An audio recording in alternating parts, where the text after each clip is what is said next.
So the story broke yesterday. We mentioned the Rolling Stones are not playing Brown Sugar in their concerts, and I found out that it's been played 1,136 times live in concert.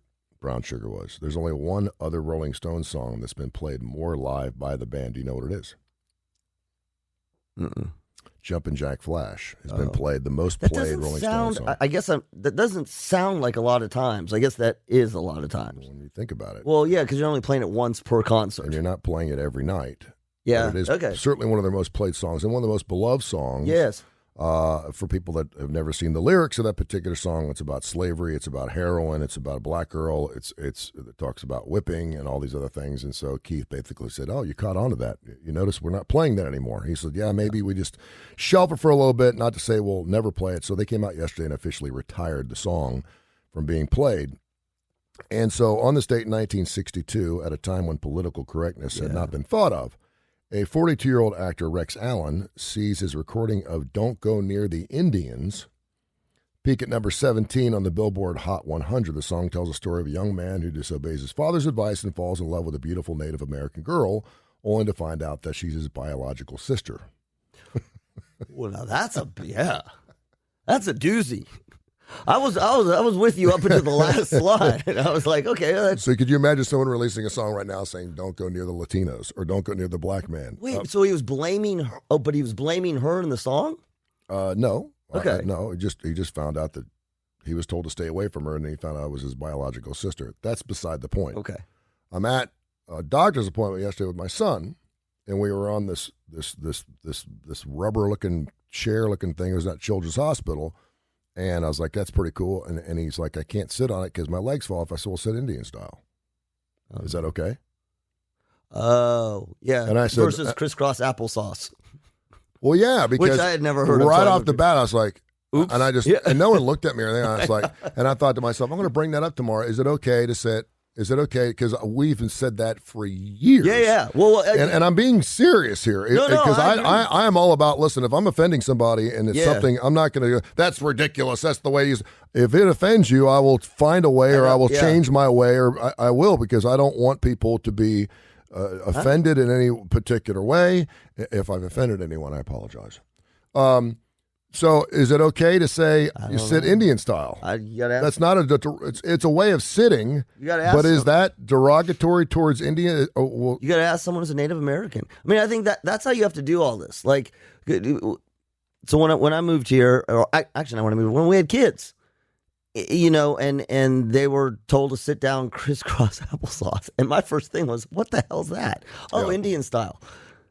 It's Indian style. No, Look, all of these, and this is where I think us white people need to get their, get their pants out of get their thing out of a tizzy? Yeah. Or get their pants out of their ass, but yeah. Yeah, it's like, just stop. If you don't know, ask somebody of that ethnicity. Well, I'm asking right now on Facebook. Yeah, I don't know. Is it okay to say sitting Indian style? Because if it's not, then I won't say it anymore. But don't ask me. Asking Native American. There's nothing, the intention's not. It's just the way we've always called it is sitting Indian style. But then I'm thinking, okay. But that's good that you're thinking that way. Indian may walk in right now and say, "We don't all sit Indian style." That's okay, we sit with our legs crossed like you are. Like is that Indian style? So I'd go, "Okay, I'm sorry." See, but I think that's good. Like, and this is where I think. But here's the other thing. Yeah. If I was in a room full of Indians, I probably wouldn't say Indian style. No. Do you remember the whole Jerry Seinfeld bit about the Indian giver? Oh, yeah. Yeah. Man, that show, another show that you probably could not remake right now because the stereotypes that they did on that show, everything from the soup Nazi to the whole Indian, and it was a giant Indian statue. I think it's great. Listen, I think it's great that if you walked into a room of Native Americans, you would think twice. You wouldn't even say Indian style. You wouldn't do it because you'd feel uncomfortable. And I don't know why people have a problem with that. Like, to me, I don't think. No, I'm not saying people have a problem with it. Have a problem with. I just want to make sure I'm not doing something. That's I should right. do. And I'm okay with it. But that is how we should live, right? That is how we should live. I'm getting to the point where I think anytime we stereotype anything, we probably should rethink about what we're saying. Well, that's the problem with stereotypes. Stereotypes are derogatory. Like Yeah. you just brought it. You just had an epiphany. Yeah. Stereotypes. The reason stereotypes are not good is they paint a broad brush for people who are not all the same. Like you just did it. You solved the problem. There you have it. Okay, good. Don't play into stereotypes. I won't say it anymore just because I don't want to, even if there's. But see, I see your head, like and I have some Indian in me, so I mean, now if I have Indian in me, can I say I don't know. You again, it's social norms. Yeah. Social norms. I don't know. Ask 10 people. I don't have. It's probably kind of like a gateway drug. It's like if you're willing to go there, then you may say, well, all Indians smoke peyote. No, I don't think it's that. But I think I like that one because that one, for a lot of people, a lot of us, that's about as benign. Like we wouldn't have even thought twice. Yeah. Right. And that's a great one where you ask a bunch of people who are Native Americans. But even then, see, even how I'm doing it, I shouldn't do that. Because now I'm stereotyping. Like, if you ask 20 Native Americans, well, they don't represent the whole. They don't represent the whole population. Yeah. This is also why Keyshawn Johnson and others were really pissed about the anti-gay or homophobic slurs from Gruden because they made this assumption. Gruden is Gruden's claim. I'm not racist. Yeah. But I said these homophobic things. Well, there is a whole community of black homosexual. Yeah. So, how do you parse that one? You can't. See, dude, once you start doing that, they start dancing back, and it's like, just, shut up and go home or apologize, but don't parse you've talked about this. Like, don't say, okay, well, I did that. Yeah. Because it's got, yeah. Go ahead. Aldo Greco will join us here in 17 minutes at 8 o'clock this morning. I need to call him and remind him he may be sleeping in. Yeah, wake him up. Katie Couric has been on the talk scene. She came out again yesterday. I forget what show she was on. She was talking about the Matt Lauer situation. I want to bring something up that you said that I disagreed with. Okay. I'm a big man. I will tell you when I think I'm wrong. And she said something that I thought was really interesting about Matt Lauer that you've been saying all along. But I said, no. That's not true. What, did I look like him? No. We'll talk about that a little bit later on the show, and then we'll get into the candy stuff. And I do want to mention, we're not going to get into the Joe Rogan, Sanjay Gupta thing. He was on the show, I guess, either yesterday or the day before for like 3 hours. That's a long, that's a long ass time. That's a long time. Yeah. I can only imagine what Sanjay. Yeah, it makes my head hurt just even think about sitting there for 3 hours. Home. But I will say this: when you have all these blowhards and these influencers, and Joe Rogan is by far the most listened to podcast in the nation. He's an MMA guy, and so he's a fighter, and and I enjoy his podcast. I do too, and I've seen this because I used to be one of those guys where you'd say some crazy stuff. And then when you get called out for it, and you actually have that person that perhaps you offended or you disagree with in the studio with you, you back off quite a bit. And we saw that with Joe a little bit. A little bit. Particularly after but he had some good questions. Yeah. Some really good questions about the whole vaccination situation.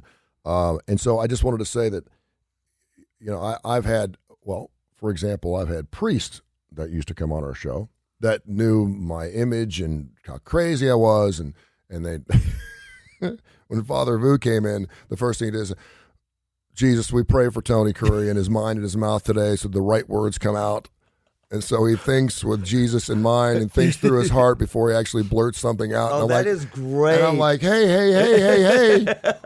I'm not the only one in the studio here. I'm not the only one that says dumb shit now. But you're the first one. It makes you think a little differently about what you say and how you portray it. Yes. So we'll talk about that a little bit later on as well. I did want to mention the John Gruden story, and it continues to grow legs. And by the way, he's been knocked out of the Tampa Bay Buccaneers Ring of Honor, which is a huge honor in and of itself.